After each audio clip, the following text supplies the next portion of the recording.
こんにちは。私はコロラド州キャッスルロックの中村リスカです。私は18歳です。いつかケイデン・レブサックと結婚します。レブサックについて言えば、今日はアメリカン忍者ウォリアーのこのエピソードで勝つには彼は素晴らしすぎます。彼は悪ではなく、ヒーローです。ABC のホーリーモーリーに関して、あなたはケイデン・レブサックをとても愛しています。また、ABC のホーリーモーリーは2022年の影響でキャンセルされた。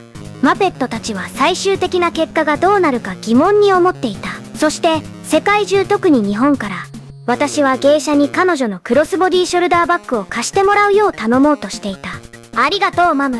今日はとても多くのことがある日です。会場のコンベンションに基づいて、私は韓国の哲学者たちが、アニメのカートゥーンの中で選ぶかもしれない最高のものを楽しみます。そして、クラッシュバトルでカデンが勝つかもしれません。